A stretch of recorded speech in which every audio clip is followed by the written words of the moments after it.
Started, never finished. That's how my life went. Starting a lot of stuff, never completing all these projects and never completing anything.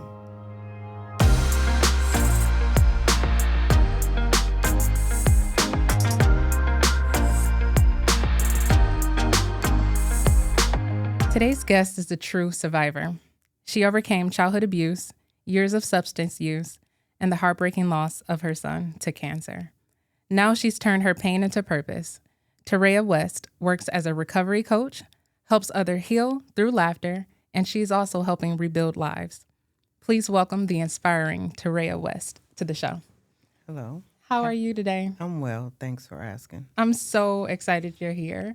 And as I said, I put out a recommendation like, hey, I want more people on the show. Do anybody, have any ideas? And your name came up.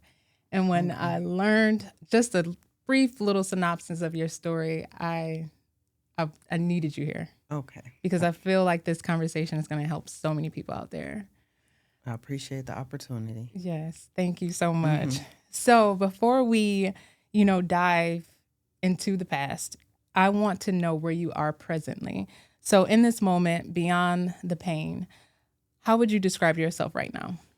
I'm a happy person. I have peace and serenity in my life today. I just enjoy life. And I just take it. It just depends on the circumstance or situation. Sometimes 1 second at a time, 1 minute, 1 hour, leading up to 1 day at a time. Yeah, I'm at peace today. That's good. Yeah, I really am. I don't think, well, we all hope to get there someday. Not every day, every day there's some ups and downs, but, I can get through it versus how I used to get through it. So that's where the peace comes in, versus the turbulence that used to be in my life before. Yeah. So what's bringing you peace right now? Well, my spirit is calm. Where I get my peace from is because I have a relationship with God now. My spirituality, the connection with God, that's where I get my peace from.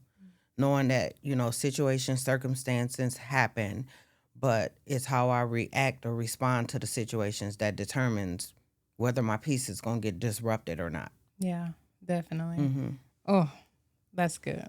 I'm happy to hear that. So take me back, to the earlier days when you were living down the street from your grandmother near your uncle's house. What did that look like? If you could describe yourself in 3 words, what 3 words would you say? Fun, energetic, and I was a tomboy. So okay, yeah. Fun, energetic. Yeah. Why those words? Because on my street, my uncle, he was around my age, a little older than me, than all the neighborhood kids, and then we had cousins that lived a couple blocks over. So our block was the block. Like everybody hung out on our block, and we just played and we had fun. Yeah. Oh, yeah. That sounds like fun. Yeah, it Talk was. about the safety that your grandmother brought to you during that time as well. Well, just her living across the street. Like if anything went down, my grandma used to have a police scanner, so I knew she knew all the information, everything that was going on across town and all of that. Or if I had any issues, I would always run to my grandma's house. She just stuck up for not just me, but anybody in the neighborhood. If something was going down, my grandma's house was the house to go to. I'm curious, like, I didn't even know police scanners were around at that time. Yes. Well, I don't even know that time period, but I feel like I'm just now learning about people having those. So this was just like in childhood, your grandmother had a scanner. Yes. And even like people would call my grandmother and ask her, did she hear something over the scanner? She knew the codes to the scanners, like a 267 or 192. She knew what the codes meant. Yeah. So, yeah. And we would sit there and just listen to all the calls. And then I can remember as a child, her and my grandfather, when she would hear certain calls, we would jump in the car with her and go do drive-bys and check it out up close and personal. Oh my God, that makes me think about this guy on Facebook. And I don't know his name, but I always see his post, and like he's always at the scene of every. Mm-hmm. Oh yeah, my God, I know who you're talking about. Yeah, that sounds like Your grandma was doing that Yeah, before him. yeah. If And only one, they had Facebook. yep, she was. And we just jump in the car and pull up. And once I got older, I ended up getting me a scanner. And we used to ride around with a camcorder in the car. We would hear calls, we jump in the car with our camcorder and sit back and record the Oh my action. gosh. So why, like, I'm thinking, like, okay, so let me ask you this. What did you want to be as a kid then? Because, like, why not be a police officer? Um, no, that was not a police officer. As a No. kid, I wanted to be a teacher. Okay. Yep. Yeah. Wow. A teacher who has a police scanner. Yeah. Wow. Yep. That is so fascinating. Yep. I love, like, just hearing these little fun stories when people are younger. Mm-hmm. So it adds to the, to who you are. So Yeah. that's amazing. So I know you mentioned that you are the oldest of 4 siblings. Mm-hmm. So talk about, like, your parenting, your mom and your dad.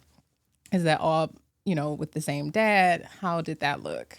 No, me and my second sister, we had the same mom and dad, and then my younger sister and brother had different dads. Mhm. But it was just my mom that raised us until she got married. I think I was like 13, 14. So it was just us kids and the mom. So talk what changed in after that? So before it was this fun, energetic tomboy girl who loved to go to her grandmother's house on this police scanner, and then now she's married. How did that shift change you? Well, there was some turbulence in the household. I turned from a fun, energetic child to more like a protector of the little ones. Yeah, I just was a protector, a defender, a fighter, arguer. Um, yeah, my role totally changed in my teenage years.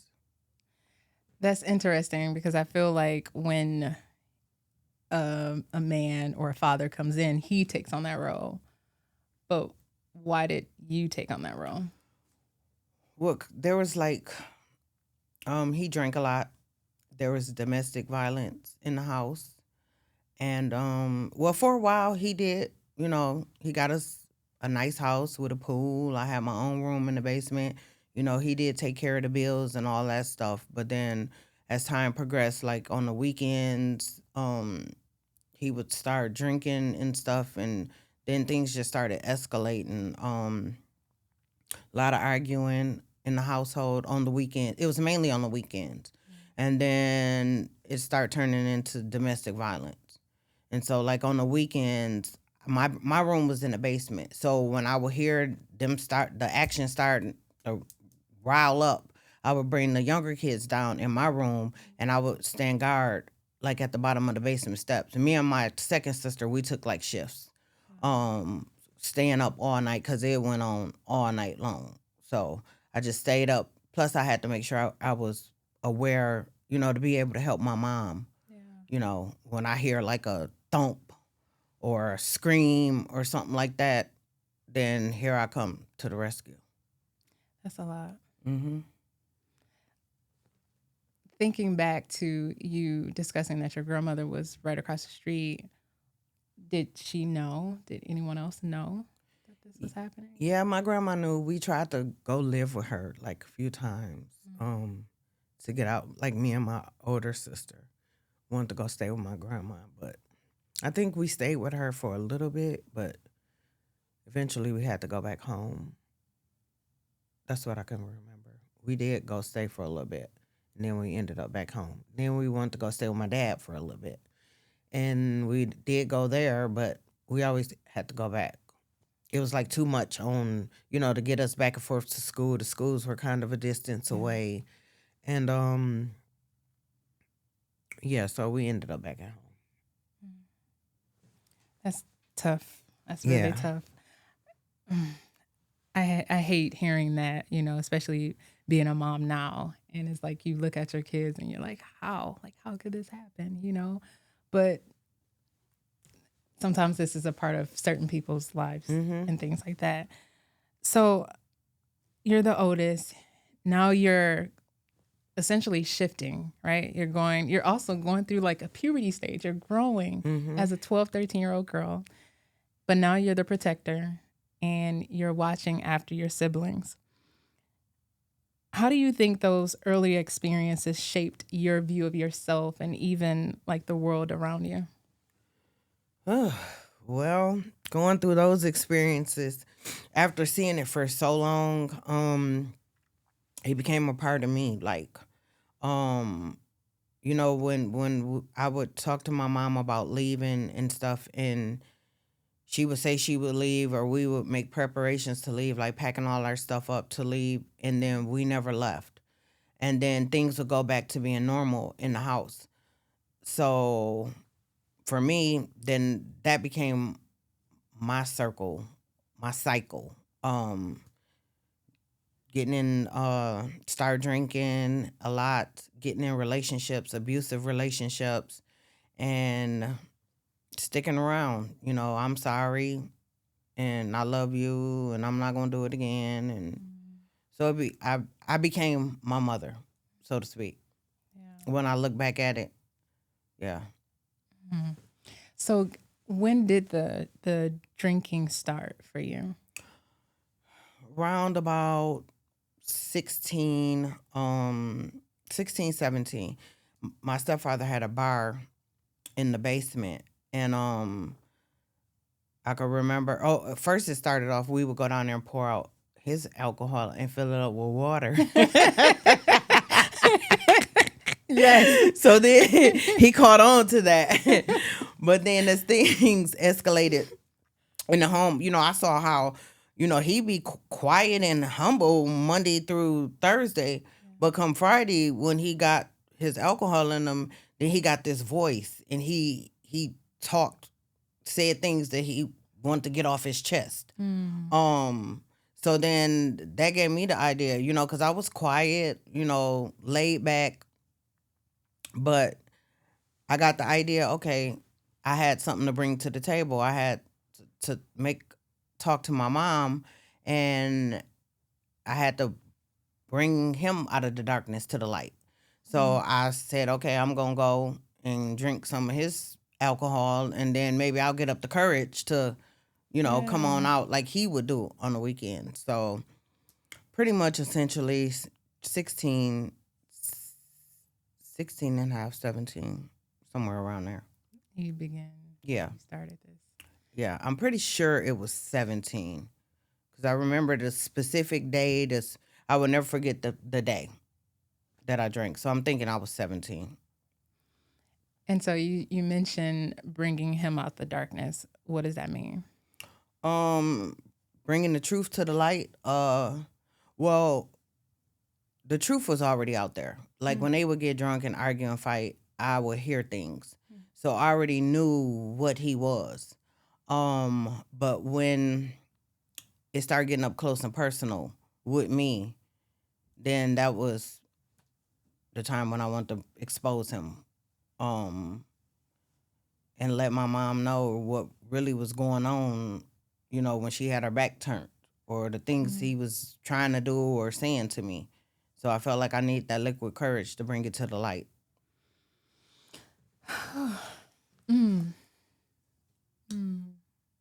Wow. Yep. But see, I was old enough, like he couldn't do what he really wanted to do with me, because I was old enough and I knew what he had been doing. Like when he would get drunk and him and my mom would fight, I did not like him at all because of that. And just, the cops always showing up on the weekends, and my friends would want to come over and spend the night, and they'd be so embarrassing because the cops coming over because he's drunk and showing out. So I was already like tough. So, but I just needed my moment to get up that courage to bring it to the light and let her know what he was really up to. So like so much is coming to my brain right now. You building up first off, you drinking at 17, building up this liquid courage to essentially confront what he has done, but you're sharing that with your mom. What was her reaction? Well, It's not what I would have wanted. She pretty much told me she didn't believe me. She didn't know what to believe. She felt like that we were just trying to ruin her marriage because we didn't, because of all the domestic violence and the drinking, and we didn't want them together. Mm. Like we told her, you can leave him and we can make it work together. I mean, because you guys were making it work prior to him. Yeah. Yeah. Yep. Okay. So that backfired on me. They called the police on me. State boy showed up at the house. Yeah, my first drinking experience. Mm. Yep. So that didn't work out well. Wow. That is so devastating. And so you say we, and my brain is saying, and I guess it's a hard question because it's almost like then you're saying something about your other siblings. But do you think that he may have the same thing he did to you? Do you think that could have happened to your siblings? Yeah. Yeah. Yeah. Because I know you mentioned like you felt like you were the black sheep. Mm-hmm. Yeah. I believe he crossed that barrier, but I don't have 100% proof. But that's why I was determined. Like you're not gonna get me. Like my antennas are up. Mm-hmm. Just based on the things and the stuff that I heard, whispers or even loud arguments in the house. So I was already ready for war, pretty Yeah. much, if he came my way. That's a lot. Mm-hmm. That's a lot. So mom doesn't believe you. Feels like you're ruining the marriage. The police is called. Where do you go after that? I stayed in the house, but I I became a disruptor. In the house, uh I hung out a lot. I remember hanging out up in Northwood, um, and going up there on the weekends and just drinking. And I can even remember the first time I drank up there. Like every time I drank, it was just to the excess. Like I would just be wasted, and I would just drink just to get wasted. Um, Looking back at it, that had to been the goal because I never enjoyed it. That we be go up at the college, they playing quarter bounce and playing all these games and stuff, drinking games, and I was puking my guts out, hungover for the whole weekend and stuff like that. So, um, yeah, I just started hanging out. Um, Staying away from the house a lot. And when I was at the house, it was I felt real uneasy, with the mother. I felt uneasy with him. Um, and I just became rude, disrespectful, defensive, guarded. It was a lot of negative for me. And and as I'm sitting here and I'm thinking again back to grandmother being on her street, uncle, you going to dad's house, even though it's not for a long period. But I'm saying where is everyone else? At least, even though as a mother and as even with stepdad coming into the household, these are supposed to be your protectors. But where are the other village? Like where are they at now? Did you? It really wasn't talked about a lot. My grandmother and my father was really the only people that I talked about. Like I had cousins, older cousins, around my mom's age. They would come over on the weekends and hang out and get to drinking with him. And when he get the cutting up, they like got into physical altercations with him, and went to jail. Or the older men, cousins, uncles would say, hey, if you do this again, or they would step up, but if nothing, if she's not going to do nothing, then why are they going to get involved? Put themselves at risk, and then they still together. So, yeah, it was brought to the light somewhat. Um, It's hard, right? It's hard. It's hard to hear. So you leave there, and now it's almost like this drinking spirit, right? Mm-hmm. And now you're hanging out. So this is 17-year-old. You didn't decide to go to school though. Like you decided to go to college. Now it was college Northwood or was it another school? No, I was just hanging out getting drunk up at Northwood. Okay. No, I started out at Delta. Mm. Yeah. Started, never finished. That's how my life went. Starting a lot of stuff, never completing all these projects and never completing anything. And so in the process, you discussed that you started to have children. So at what age did you have your first child? 19. Was that 19, 18, 19? So, do some adding. Yeah, 19. Okay. So where were your children at during this journey? Well, when I started the recovery journey? No, during the drinking. Oh, they was with me. Yeah. Had to watch mom. Yeah. What were those conversations like? Well, they were younger when I started the drinking career. It didn't start getting brought to the light by them until maybe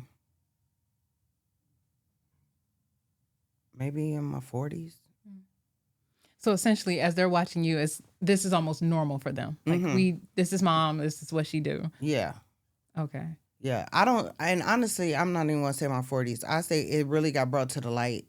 Yeah. How old was I when Nino passed? So was I 40? I can't even remember. So he'd have been gone. What?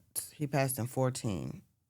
So it's going on 11 years. So 30, 43, about 43, 44. Okay. That's when it started getting brought to the light that I had a drinking problem.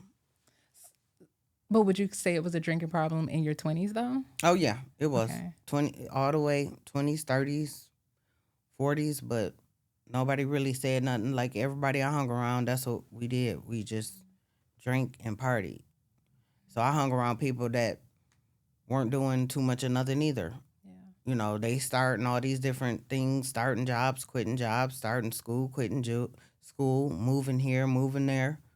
So I just got in with the crowd that I fit in with. Instability, like this unstable environment that's happening. And then you also got married. So at what age did you get married? I got married in 2005. So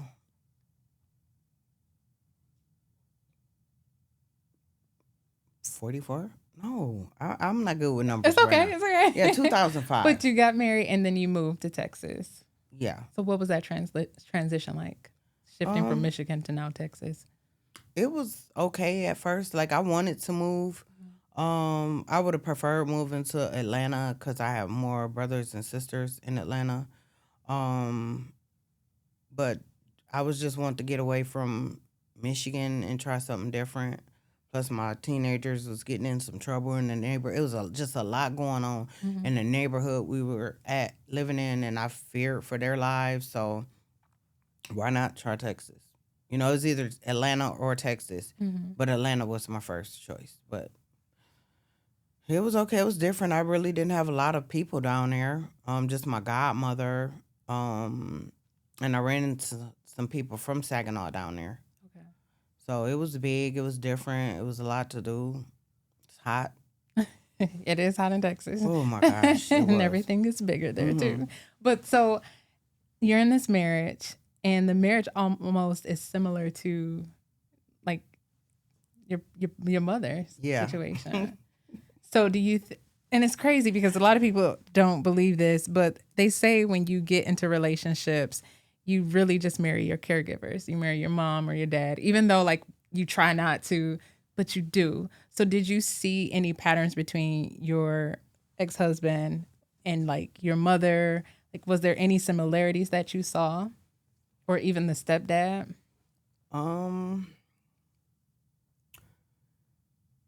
Yeah, I could see similarities with stepdad. And I could see similarities with me as the mom, my mother. Yep. Not to the extreme of the stepdaddy. I don't want to put that out there, but Yeah. yeah, like a good, a provider. Didn't want me to work. Same situation with, my mom's stepdad. Yeah, drank a lot. Did both of you? Yeah, I felt like he drank more than me, but And nothing, like even at this point, nothing is saying it's time to give it up. It's just, what were you, nope.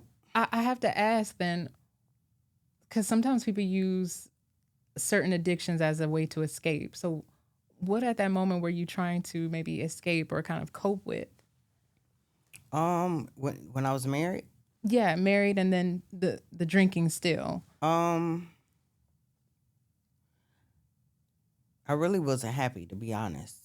I just married out of pretty much seemed like it was convenient. Um, and I was just not happy. Happy in the marriage or happy with yourself? Looking back, myself definitely, but at the time, it was the marriage. Um, yeah. So, what made you get married? Oh, Lordy. Um, I just wanted to be married. He was a good provider. I knew that he would take care of the family, and he took real good care of me before we got married. So I just figured, it'd be easier on me just to and following that pattern. I just sit back, kick up my feet, and let him do all the work. That's honest, right? At least you're being Yeah, honest. yeah, Yeah, there's nothing wrong with that.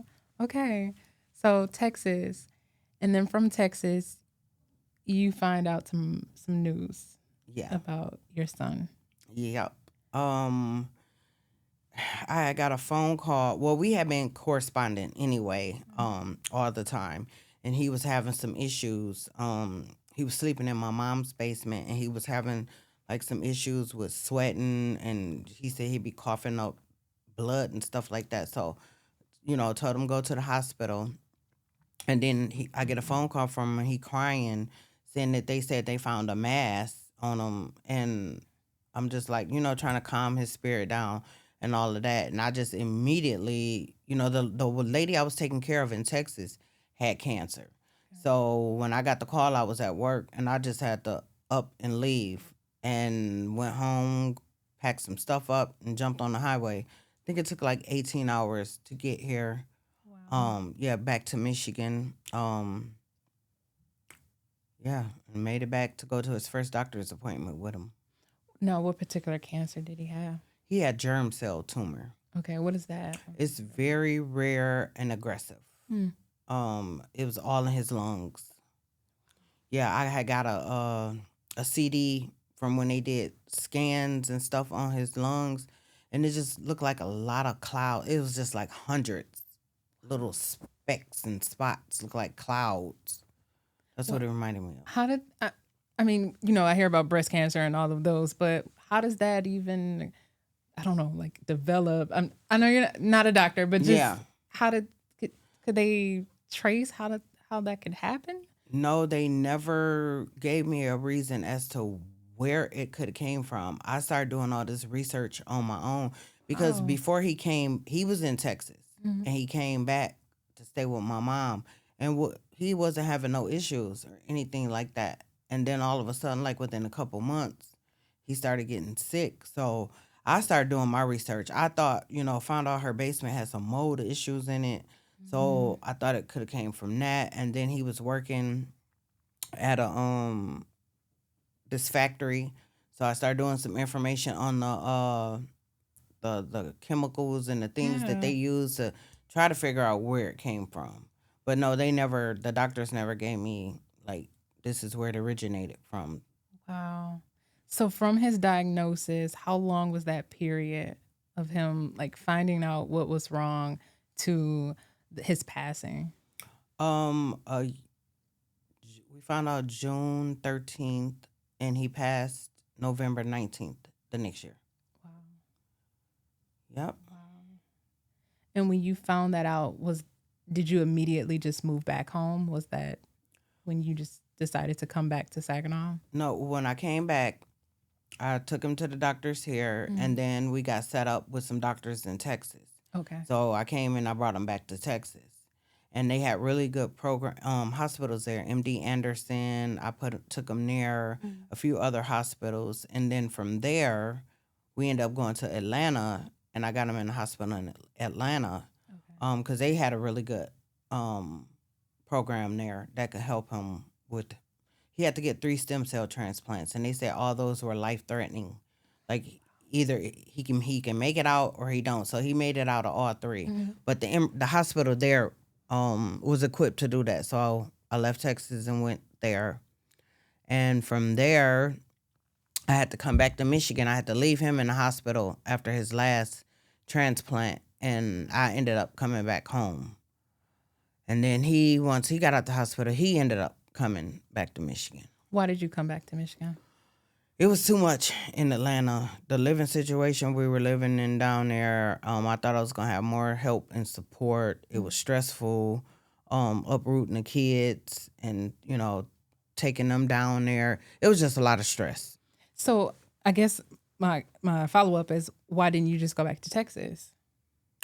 Because I'd left my husband like a thief in the night. He went to work, and when he came home, we were gone. Wow. Yeah. It was like 10 hours later. He worked like 10 hours. So by the time he made it home, I was pretty much in Georgia. Yep, I had enough. And the main focus was getting Nino some help. This episode is brought to you by the Saginaw County Health Department, delivering groundbreaking work in community health transformation and collaborating with Be Well Saginaw partners to make Saginaw one of Michigan's top 25 healthiest communities. Learn more at saginawpublichealth.org. Wow, so you're dealing, in that period, you're dealing with a lot. Yeah. How many other children do you have? 6. So you have 6 other kids. Marriage, which now you're ending, and your son with the diagnosis. That is a lot. Yep. Where were you at emotionally, mentally, spiritually? Can you describe that? There was definitely no spiritualness about nothing in me. Mentally, I was exhausted. Emotionally drained. I had started losing weight. I lost like 45 pounds. My hair started falling out. I started self-medicating with like prescription pills at that time because I couldn't do too much drinking. I was through. I don't know how I made it. Yeah.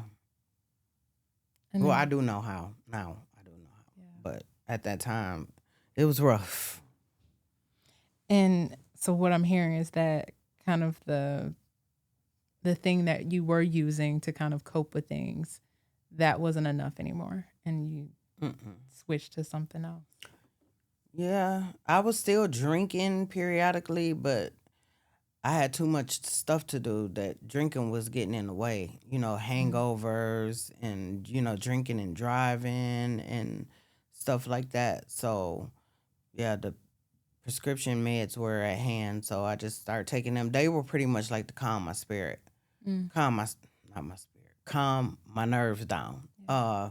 And I would be smoking weed and taking pills. So. And so you come home, and I guess this is the part that kind of tripped me up, because I'm thinking about the fact that you went back to the home where your mom tells you that you're ruining her marriage, but you go back, and it's like, I'm when I say I'm reading the guests and their bios in, and so when I'm reading that, I'm saying to myself, what state were you in? Because emotionally, the marriage is over. Like, you didn't even really grieve the marriage, right? Divorce is a lot in itself. Like, I've been there. I know what that feels like. So it's like a grief process there.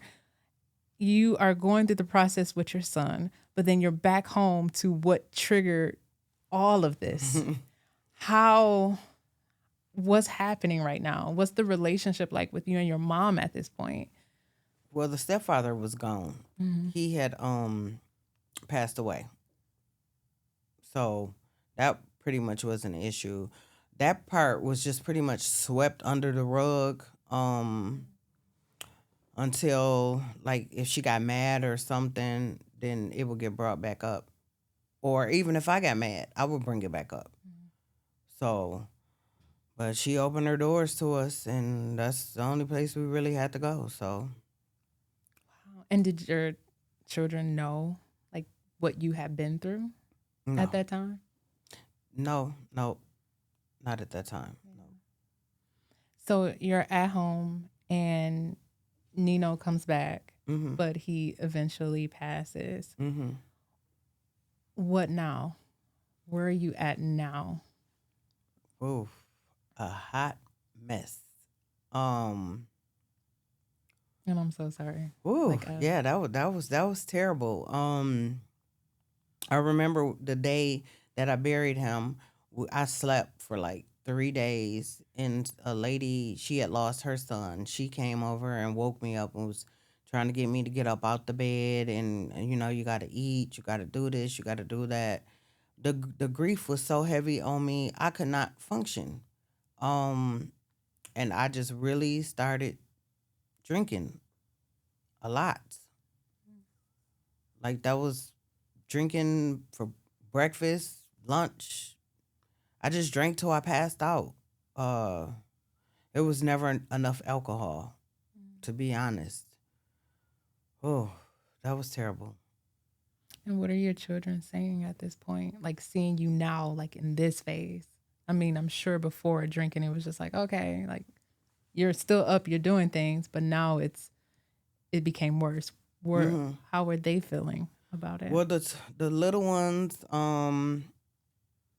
they were grieving, so I let them, and I had snatched them up from my husband at the time, and so they were grieving not being around him. We hopping from state to state. Then they just lost their brother. I didn't think it affected them, because they were small, but it affected them. And once I started noticing that, I'm like, okay, I let them go with their dad, because he did love them, and to get them away. So that's less on me. So I just got my 16-year-old at the house. Um, my other daughters, my other kids were older, so they were out doing their own thing, and so that gave me more time just to dive into drinking. Yeah. Now and then, my 16-year-old ended up out the house, so now it's just me, and I don't got to worry about nobody. I can drink as much as I want to drink. Yeah, isolation. Oh, it was crazy. It was crazy. I would go on social media when I got lit and just be talking all kind of trash, to people. Like, nobody loves me, nobody cares about me. And then when people start calling and texting, then I don't respond. They come knocking at the door. I won't open up the door. It was crazy time. That that's heavy. Yeah. It's heavy. It's heavy. Yep. Death is it's I don't even know the words for it. We know it's going to happen, but you can never be prepared for it. And to go in that particular type of way, your son, that is a lot as a mother to have to deal with. Now, is he your oldest son? No, I have one older than him. Okay. Yeah. And it's a lot for siblings. I have experienced a brother passing, and it's a lot. And I'm so happy you brought up with the fact with your little ones, you didn't know that it affected them. And I think as parents, because you're dealing with it yourself, you kind of, it's like you're going through it because that's your son, but that's the kid's brother. That's their sibling too. And sometimes they get left out in that process. And so I mean, I guess I want to say, like, did you ask them questions? Were you able to find some type of therapy for them at any point? Well, when things start, the school start calling, and then they be crying in school, or I start noticing their behavior and stuff changing. But honestly, I'm trying to remember. I don't think none of us sought. I didn't seek any kind of counseling or anything for nobody. Um, Unfortunately. So the substance use becomes a lot stronger. At what point did you decide to say enough is enough? Which time? Uh, well, no, it wasn't which time, because it was the last time. November 13th, 2023. That was it for me. Because I ended up overdosing and off of fentanyl, and did not even know that was a part of what was going on in front of me. Like, I never did fentanyl before.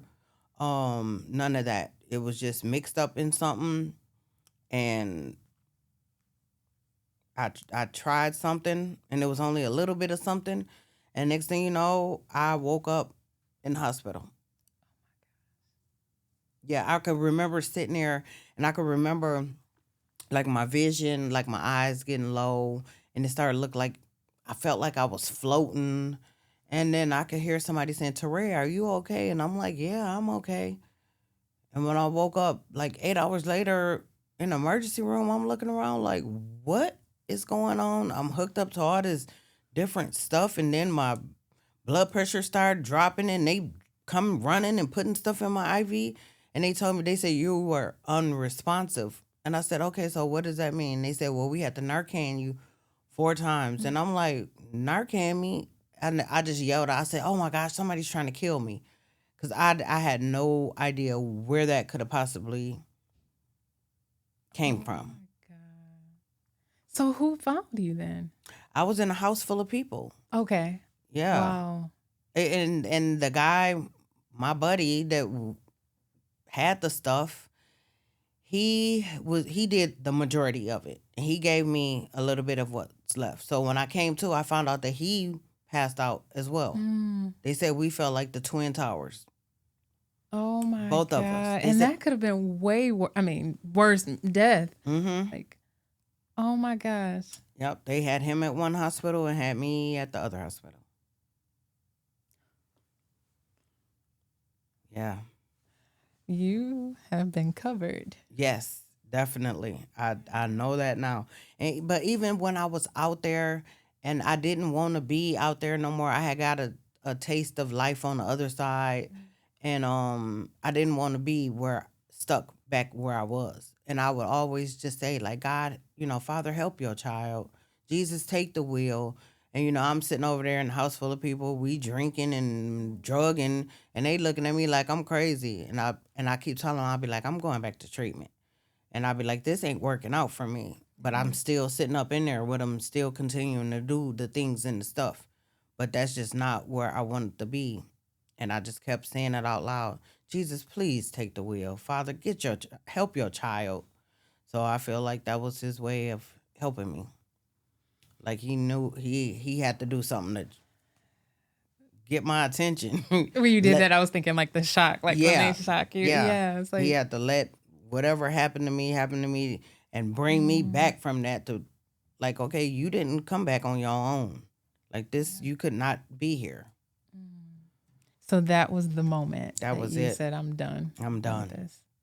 So what happened afterward? What was those next steps for you? I ended up getting in a treatment center. I did like 30 days there, and I came back to, it was down by Detroit, and I came back to Saginaw, and I went to a sober living, and I stayed there 18 and a half months. Okay. And this is around, you said 2023. Yep, 2023. So and you said 18 months. So you went down for treatment and then came back here and then went through that living for 18 months, you said? Yep. Okay. So this is all fairly recent. Yep. I have on my sobriety date is the 17th of every month. So on the 17th of this month, I had 22 months. Wow. Yep. Congratulations. Thank you. That is awesome. That's Thank awesome. you. That is really awesome. What does life look like now? Like the 22 months, what has that journey been like for you? Well, it definitely wasn't easy. Cause I kept getting, even though I was clean and sober, I kept getting in my own way. With life, with situations, with circumstances. And once I started working a 12-step program, and the steps help break me down pretty much. My insides, find out what was really going on, stemming all the way back to when I took my first drink. I started from that point on, and just started, they call it like an onion, peeling the layers, peeling and healing as I go. And during that process, that's when I was able to make that connection with God. That's the whole goal of the 12-step program, is the spirituality. Once you get to the 11th step and the 12th step, having that connection with God. And yeah, that's what I found. God. The missing piece. Yes, that's what was missing all my life. Like, I knew of God, I heard of God, my grandmother's God. When we went to church on Easter, God, God, please help me get up out of this situation, God. But I never had my own up close and personal relationship with God. So when I found that, I was like, okay, this is what it is. It's what I've been missing. Oh, wow. Yep. Visually, like what's coming to my mind is like it's missing from you, but like I'm gonna say he because people have their different variations. But it's like he was just always there, though. Yeah. I mean, because drinking, 9 times out of 10, you probably were driving. Yeah. Like, Yeah. And it's just like all of those little moments where he's literally just covering you the entire way. Yep. When I look back at it, I was like, oh, wow. Yeah, he'd been there all along. It was just me. That was all over the place. Given the fact that you had to go through this healing process of peeling back the layers and really seeing for yourself the moment when you took that first drink, were you able to gain an apology from your mom? Have you been able to forgive her for that situation? Yeah, I forgive her. She's apologized. And then, looking back at it, I don't know what she went through growing up as a child that was okay at that time, so yeah, I forgive her. I forgive everybody. I ain't holding nothing up against nobody. God forgives me for all the stuff that I've done. Who am I not to forgive somebody? That's beautiful. That takes a lot of peace and a lot of maturity, a lot of growth. Because some people can still hold on to some things. Yep. So that's beautiful, and I'm happy you mentioned that. So I think the beautiful part also that I want to state that you are a recovery coach now, and you're helping others. So talk about that a little bit. Okay. Well, I'm also a sponsor. Okay. And I have 2 sponsees that I'm trying to work through the 12-step program. So recovery coach goes hand in hand with that. Like, I just meet people where they are in their recovery, and just try to, from my experience, strength and hope, listen to what they have to say, and then give suggestions on how to navigate their way. And tell them how that, drinking and drugging, there's a better way to deal with life besides drinking and drugging. Yeah. And I think a lot too, trauma and addiction kind of goes hand in hand. And addiction can look like anything. Like you can be addicted to drugs, to alcohol. You can be addicted to food. And in our last season, we talked a lot about these different food addictions. So these are people who I'm assuming have like drug and alcohol issues. Okay. The addiction part of it, yeah. But there's underlying issues that past traumas and things, and we used to cover it up with drugs and alcohol. Yeah. So once now clean and sober, now we can start peeling back the layers of what happened that led us down that path. Yeah. So for someone who is listening out there and they're in the middle of their pain, whether that is grief, addiction, trauma, what would you say to them from one survivor to another? And you can look right in that camera. I want you to talk to them. Someone who's struggling with their own pain. Okay, well, I would say if you are struggling with pain, talk to somebody about it. Don't hold it in. I feel like God puts the right people in our path or can guide, if you bring it to the light, then it's no longer hidden. And help is available, but you got to reach for the help.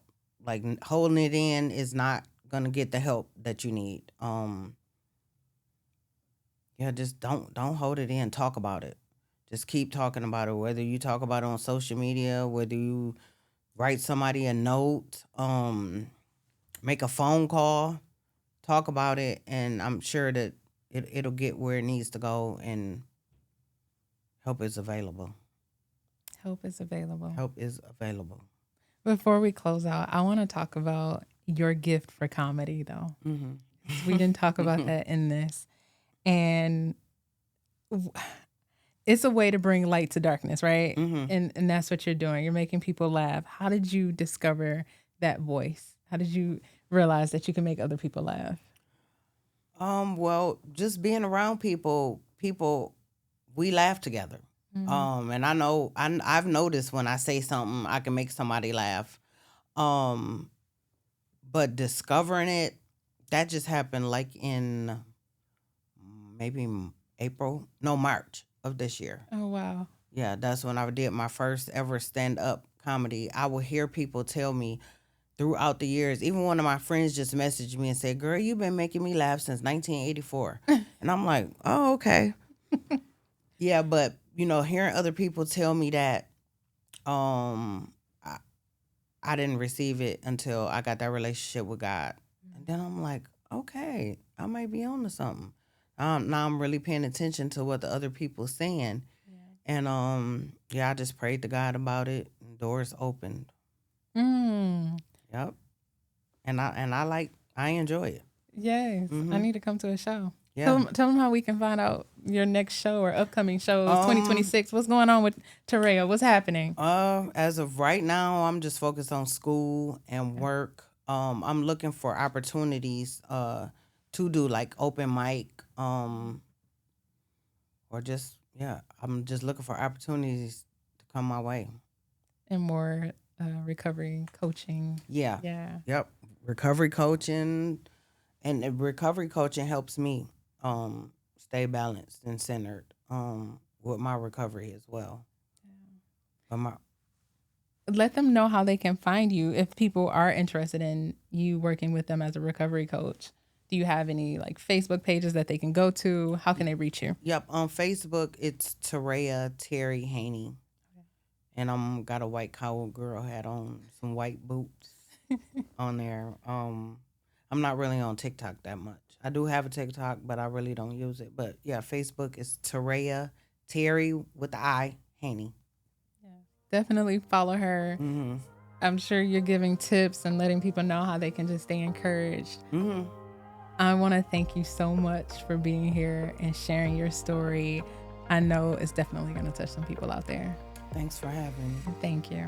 I appreciate you.